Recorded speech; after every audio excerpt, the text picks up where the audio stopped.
자, 오늘은 2025년도 맞이하는 부활절 아침입니다. 세례와 성찬식뿐만 아니라 우리 연합 찬양대 찬양을 통하여 부활의 소망과 능력이 오늘 예배하는 우리 성도님들 가운데 함께 하시는 거룩한 시간이 될 수 있기를 예수님의 이름으로 간절히 축원합니다.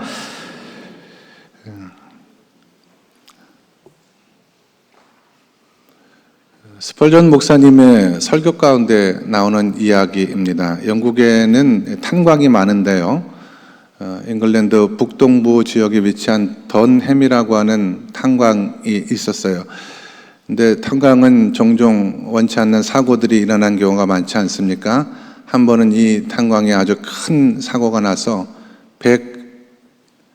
164명이나 되는 광부가 갇혀서 돌아가는 그런 큰 참사가 일어난 적이 있었습니다.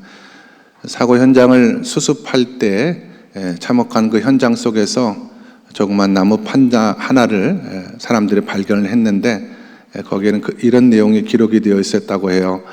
아마 이 광부들이 기록한 판자로 추정이 되는데, 그분들이 그 판자에 어떤 내용을 기록해 놓았냐면, 주님은 우리와 함께 하십니다.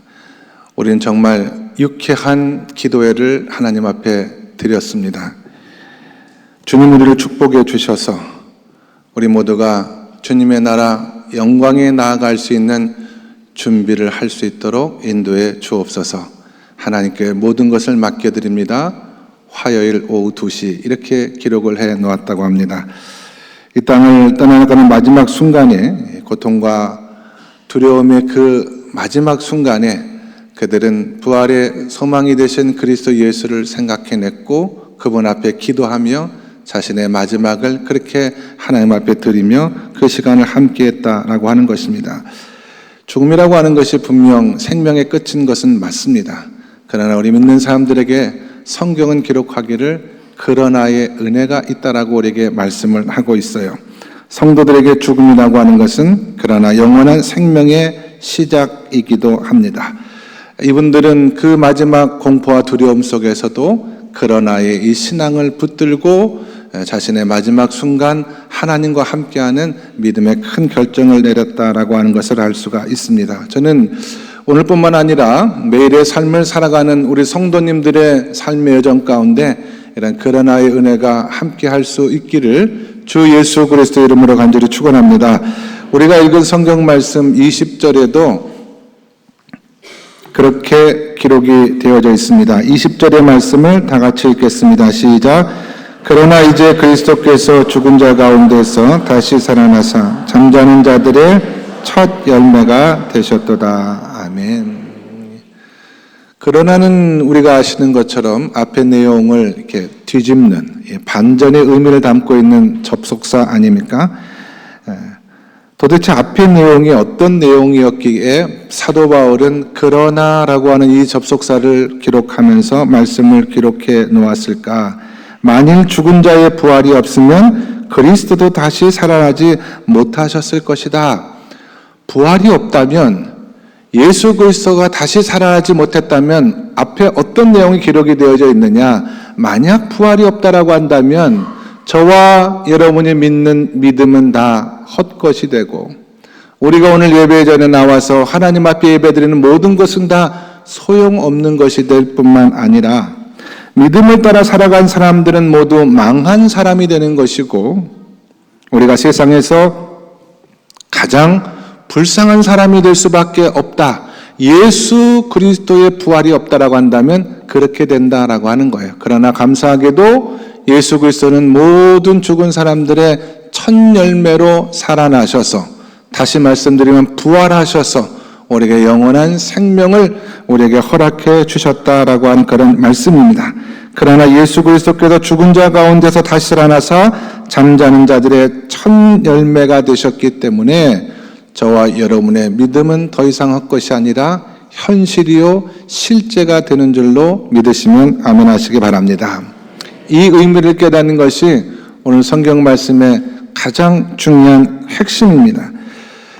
오늘 성경에 첫 열매로 기록되어져 있는 헬라어 단어는 아파르케라고 하는 단어입니다. 첫 열매를 하나님 앞에 드렸다라고 하는 의미인데, 이것은 이스라엘 백성들의 과거 지켰던 초실절이라고 하는 그런 절기와 매우 깊은 연관이 있어요. 이 사람들이 과거 가나안 땅에 정착하여 첫 번째 농사를 지었을 때 보리와 밀을 결실한 후에 그 첫 열매 아파르케를 하나님 앞에 감사의 마음으로 드렸습니다. 그리고 이스라엘 백성들은 그 열매를 하나님 앞에 드리며 이렇게 기도했어요. 하나님, 소담한 첫 열매를 하나님 앞에 드렸사오니 앞으로 이어지는 7주간의 추수 기간 동안 계속해서 결실이 그치지 않게 도와 주시옵소서라고 하는 기도를 담아서 이 사람들이 하나님 앞에 첫 예물을 드렸다 하여 초실절은 다른 의미로 7.7절이라고 부르기도 합니다. 이 백성들이 이스라엘 백성이 하나님 앞에 첫 번째 열매를 드렸다라고 하는 것을 통해서 우리 두 가지 기대를 할 수가 있습니다. 첫 번째는 첫 열매를 시작으로 해서 앞으로 계속해서 추수가 이어질 것이라고 하는 기대가 있고, 또 하나는 그 추수는 다른 열매로 결실을 하는 것이 아니라 첫 열매를 맺은 그 열매로 결실을 할 것이다라고 하는 기대라고 하는 것입니다. 예를 들어 어떤 사람이 사과나무를 심어서 농사를 지었는데 이제 그 나무들이 열매를 내고 익어갈 때 첫 번째 열매를 하나님 앞에 바치면서 감사하는 거예요. 하나님, 계속해서 이 가을에 사과 열매들을 추수할 수 있게 도와달라고 기도하는 그런 기도의 의미가 담겨져 있는 것이고, 또 하나는 다른 종류의 열매가 아니라 배나 감이나 다른 종류 열매가 아니라 사과 열매를 계속해서 추수할 수 있는 그런 기대를 갖게 되는 것과 마찬가지입니다. 사도 바울이 예수 그리스도를 부활의 첫 열매라고 말한 이유는 바로 그것입니다. 우리도 예수 그리스도를 따라 부활하게 될 것이고 우리는 예수 그리스도의 형상을 따라 부활하게 될 것이다. 이것을 의미하는 단어가 바로 첫 열매라고 하는 뜻입니다. 두 가지죠. 하나는 우리는 예수 그리스도를 따라 부활하는 하나님의 자녀가 되는 줄로 믿으시면 아멘 하시기 바랍니다. 우리도 언젠가는 다 죽을 것입니다. 그렇잖아요. 한번 생명을 붙들고 세상에 태어난 존재는 다 죽을 수밖에 없어요. 그러나 우리는 예수 그리스도와 함께 부활할 수 있는 하나님의 자녀인 줄로 믿으시면 아멘 하시기 바랍니다. 그 뜻이에요. 예수님께서 부활의 첫 번째 열매가 되었기 때문에 예수를 믿는 우리도 부활의 열매로 다시 태어날 수 있다라고 하는 것이 바로 이 말씀의 뜻이라고 하는 것입니다. 이건 엄청난 소식이고 놀라운 이야기가 아닐 수가 없습니다. 오늘 성경 22절과 23절의 말씀을 같이 읽겠습니다. 시작. 아담 안에서 모든 사람이 죽은 것 같이 그리스도 안에서 모든 사람이 삶을 얻으리라. 그러나 각각 자기 차례대로 되리니 먼저는 첫 열매인 그리스도요 다음에는 그가 강림하실 때 그리스도에게 속한 자요. 아멘. 바울은 확신을 가지고 말하는 거예요. 예수 그리스도께서 부활하셨기 때문에 우리도 부활할 것이다. 우리는 다시 삽니다, 여러분. 죽어도 다시 살고 살아서 믿는 자는 영원히 죽지 않는다라고 하는 이 부활의 놀라운 은혜가 오직 예수 그리스도의 다시 사심의 그 첫 열매를 통해서 이루어졌다는 사실을 믿으시는 저와 여러분 모두가 다 될 수 있기를 간절히 축원합니다.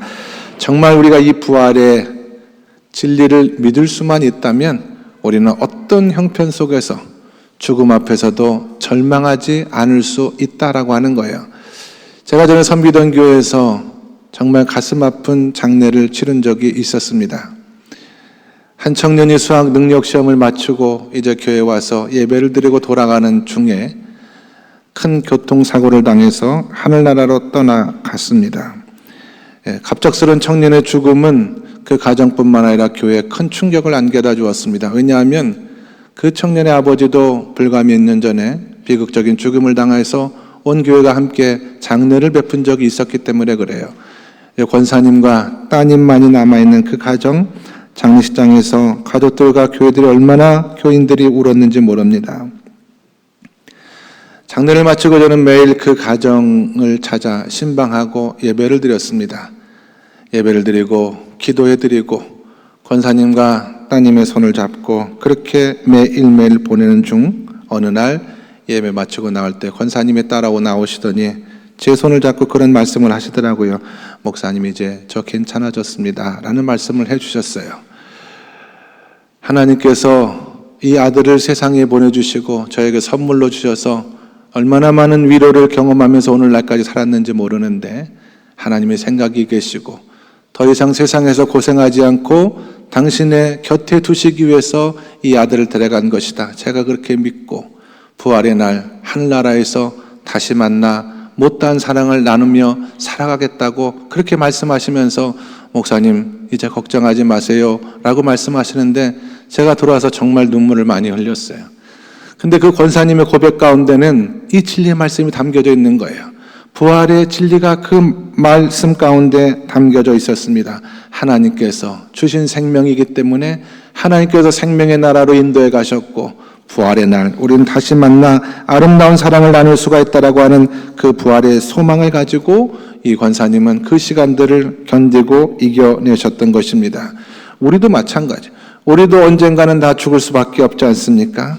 그러나 우리는 예수 그리스도를 따라, 부활의 첫 열매가 되시는 예수 그리스도를 따라 우리 모두 다 부활하는 하나님의 자녀가 되는 줄로 믿으시고, 이 은혜와 이 약속을 마음속 깊이 간직하시며 세상 한복판에서 믿음을 따라 사시고 믿음을 따라 승리하시는 우리 성도님들 다 될 수 있기를 예수님의 이름으로 간절히 축원합니다.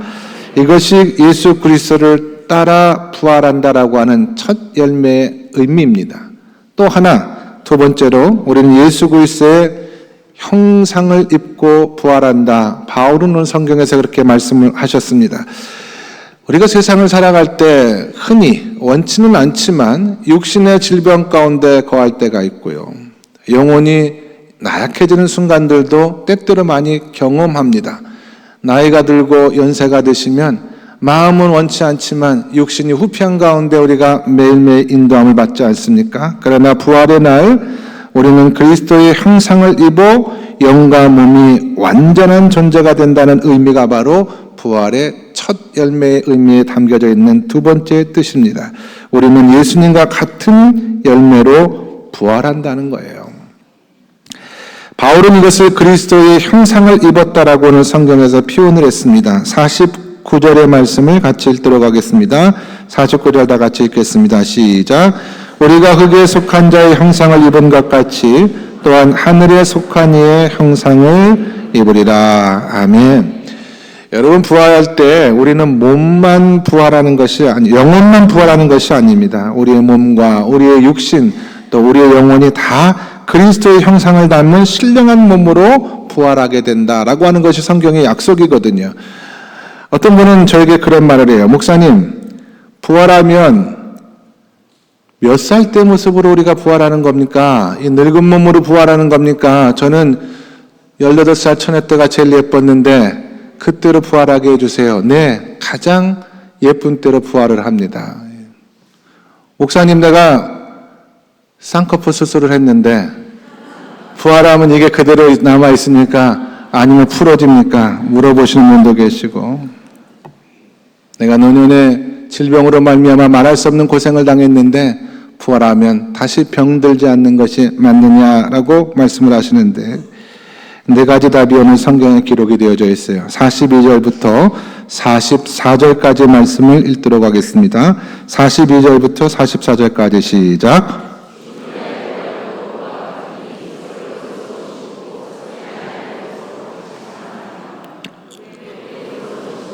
영광스러운 것으로 다시 살아나며 셋째 약한 것으로 심고 강한 것으로 다시 살아나며 육의 몸으로 심고 신령한 몸으로 다시 살아나나니 육의 몸이 있은즉 또 영의 몸에 있느니라. 아멘. 바울은 말하기를 우리는 부활할 때 썩지 않는 몸으로 부활한다 그랬습니다. 부활하게 될 우리의 몸은 우리가 무덤에 장사되어져서 썩어 부패하는 그 몸이 아니다라고 하는 것입니다. 썩지 아니하는 완전한 몸으로 부활하고, 두 번째로는 영광스러운 몸으로 부활한다고 그랬어요. 우리의 육체는 죄 가운데 있기 때문에 죄를 범하며 살아갈 수밖에 없는 존재이지만 부활할 때 우리의 육체는 영광스러운 육체의 힘으로 말미암아 다시는 죄 가운데 들어가지 않는다라고 하는 뜻입니다. 우리는 또 강한 몸으로 부활한다고 성경에 약속되어져 있지 않습니까? 질병과 고난 앞에 쓰러지는 나약한 몸이 아니라 다시는 나약한 질병과 연약 가운데 거하지 아니하는 건강하고 강한 몸으로 하나님께서 부활시켜 주시겠다 약속해 주셨고요. 마지막 네 번째로 신령한 몸으로 부활된다라고 했습니다. 우리가 입고 있는 이 육신이 다시 썩었다가 조직되는 그런 몸이 아니라 예수님처럼 육신과 영혼이 완전히 새로운 거룩한 몸으로 부활하지만 그러나 그 몸 가운데 여전히 우리의 인격과 우리의 정체성이 담겨져 있는 바울은 그 몸을 일컬어서 신령한 몸이라고 그랬거든요. 신령한 몸으로 우리는 다시 부활하게 된다라고 하는 것이 성경의 약속입니다. 세상에서 우리의 몸과 영혼은 약하고 병들 때가 많아요. 그러다가 결국 우리는 다 정한 시간을 따라 죽음을 맞이하게 됩니다. 그러나 부활의 날 우리는 예수 그리스도의 형상을 따라서 영혼과 육신이 완전한 신령한 몸과 신령한 영혼으로 다시 살아나게 된다라고 하는 것이 오늘 부활절 날 말씀을 통해서 주시는 하나님의 약속입니다. 만약 이 신앙이 우리에게 없다라고 한다면 바울의 말처럼 우리의 신앙은 헛것이고 우리의 믿음은 아무것도 아닌 것이 되지만 그러나 우리가 그리스도 예수의 첫 열매가 되신 부활의 첫 열매가 되신 그리스도 예수를 따라서 우리의 생명도 다시 부활하고 영원히 썩어지지 않는 신령한 몸으로 함께 영원한 생명의 삶을 살아갈 수 있다라고 하는 것이 오늘 성경의 약속이라고 한다면 우리는 우리 신앙 가운데 가장 중요한 이 부활의 진리를 붙들고 세상 한복판에서 당당하게 하나님의 자녀를 살며 믿음으로 살아가실 수 있는 우리 성도님들 될 수 있기를 주 예수 그리스도 이름으로 간절히 축원합니다. 기도하겠습니다. 걸어가신 하나님 아버지, 잠자는 자들의 첫 열매가 되어주셔서 우리로 하여금 부활의 삶을 살아갈 수 있는 길을 인도해 주심에 감사드립니다. 그리스도 예수를 따라 그리스도의 형상을 따라 우리 모두가 다시 부활한다라고 하는 소망을 붙들고 세상에서 부활의 신앙을 붙들고 살아 승리하는 저희 모두의 삶이 될 수 있도록 머리 숙인 양님의 모든 주의 백성들을 축복하여 주시옵소서. 부활의 소망으로 가득한 삶을 믿음으로 살아 이 땅의 삶도 하나님 앞에 영광이 되고 생명의 삶도 생명의 나라의 삶도 하나님 앞에 큰 축복과 은혜가 되는 삶을 살아갈 수 있는 믿음의 종들이 다 될 수 있도록 하나님 인도하여 주시옵소서. 예수 그리스도 이름 받들어 기도드리옵나이다. 아멘.